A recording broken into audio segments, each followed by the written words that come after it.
I thought my diary was safe under my pillow. I thought no one would ever find it. But I was so wrong. My mom read everything. Every single word. Every crush. Every secret. Every lie I told.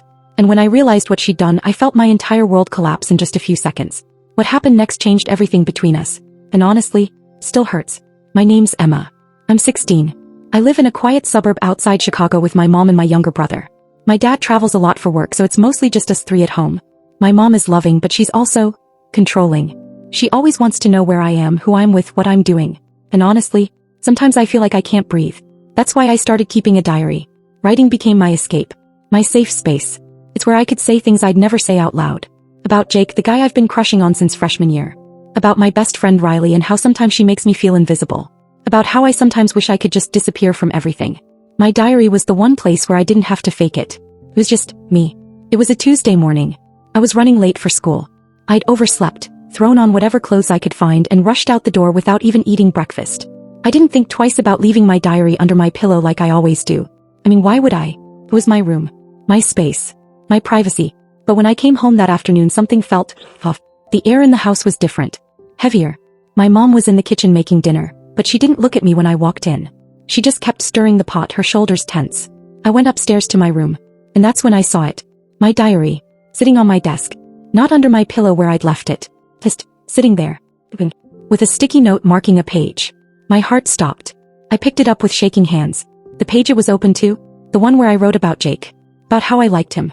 About how I was scared to tell anyone because I didn't want to get hurt again. I felt sick. My hands started trembling. I ran downstairs. My mom was still in the kitchen, and this time she looked at me. Her eyes were soft. But not in a good way. In a pitying way.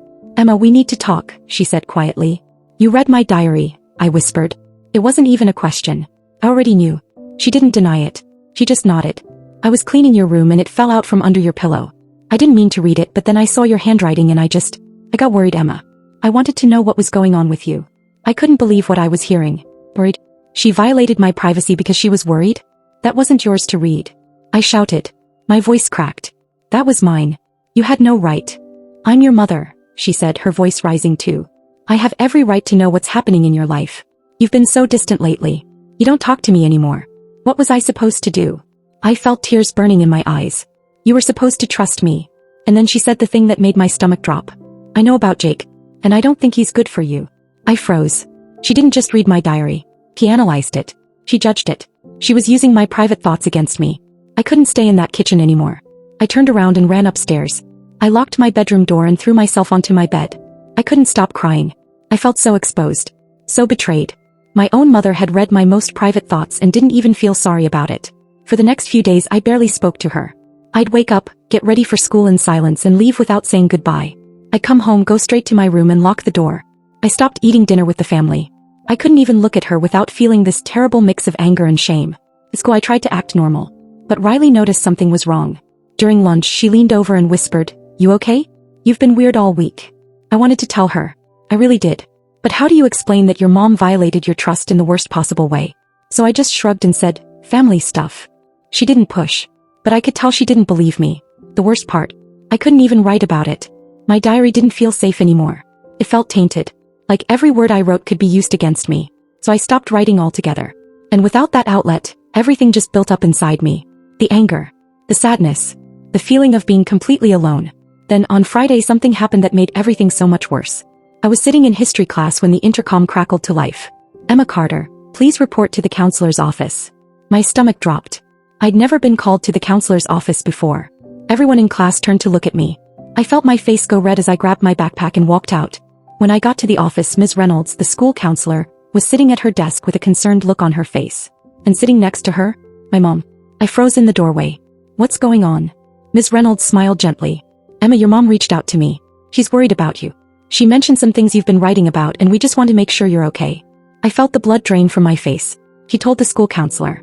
She actually told a school official about my private diary. I looked at my mom and she had this apologetic look on her face like she thought she was doing the right thing. "Can I talk to you alone?"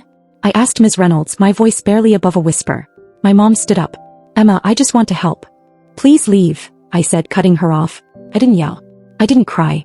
I just couldn't be in the same room as her anymore. Ms. Reynolds nodded at my mom and she reluctantly left. As soon as the door closed, I broke down.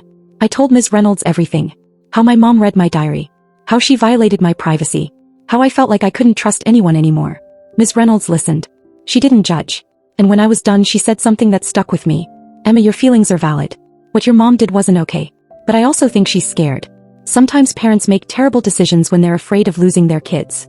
I left that office feeling empty. The rest of the day was a blur. I didn't go home right after school. I just walked around the neighborhood for hours trying to process everything. When I finally got home, it was almost dark. My mom was waiting for me in the living room. She looked exhausted, like she'd been crying. Where were you? She asked, her voice shaky. I was worried sick. Worried. I laughed bitterly. That's rich coming from you. Emma, please, can we just talk? About what? I snapped. About how you read my diary. About how you told the school counselor my private thoughts. About how you completely destroyed any trust one had in you. She flinched. Good. I wanted her to feel it. I was trying to protect you, she said quietly. You've been so sad lately. So withdrawn. I read things in that diary that scared me, Emma. I thought you were depressed. I thought maybe you were hurting yourself. I froze. What? You wrote about wanting to disappear. About feeling invisible. What was I supposed to think? And suddenly I understood. She didn't read my diary to invade my privacy. She read it because she was terrified. Because she saw her daughter pulling away and didn't know how to reach me. But that didn't make it okay. You should have asked me, I said, my voice breaking. You should have just talked to me. Instead you went behind my back. You read my most private thoughts. You embarrassed me at school. How am I ever supposed to trust you again? He started crying. I'm so sorry, Emma. I'm so sorry. I didn't know what else to do. We stood there in the living room, both of us crying, both of us hurting. And for the first time in days, I didn't feel angry. I just felt sad. Sad that we'd gotten to this point. Sad that my mom felt like she couldn't just ask me how I was doing. I'm not depressed, I said quietly. I'm just a teenager. I have bad days. I have thoughts that scare me sometimes. But that doesn't mean I'm broken. It just means I'm human. She nodded, wiping her eyes.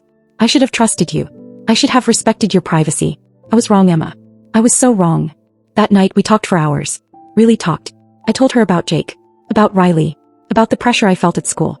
About how sometimes writing in my diary was the only way I could process my emotions. And she listened. She listened. She apologized again. And this time it felt real. She promised she'd never read my diary again. She promised to respect my boundaries. And most importantly, she promised to just ask me how I was doing instead of assuming the worst. It wasn't a perfect fix. Trust doesn't come back overnight. But it was a start. I also made some changes. I moved my diary to a locked box. Not because I didn't trust my mom anymore, but because I needed to feel like I had control over my own privacy. And honestly, it helped. Over the next few weeks, things slowly got better. My mom started respecting my space. She'd knock before entering my room. She'd ask about my day without interrogating me. And I started opening up to her more. Not about everything, but about the things that mattered. I realized something important through all of this. My mom isn't perfect. She makes mistakes. But she's human too. And just like I need space to figure out who I am, she's still figuring out how to be a mom to a teenager. It's messy. It's hard. But we're trying. And that's what matters. Looking back, I don't think I'll ever forget the moment I realized my mom read my diary. Changed something between us. But weirdly, it also brought us closer. Because we finally started being honest with each other. About our fears. Our boundaries. Our love. So here's my question for you. If your mom or dad read your diary, could you forgive them? Would you understand where they were coming from? Or would you never trust them again? Let me know in the comments. Because honestly, I'm still figuring it out myself. This story explores the delicate balance between a parent's protective instincts and a teenager's need for privacy and independence. It's about how broken trust can be rebuilt through honest communication, accountability, and mutual respect.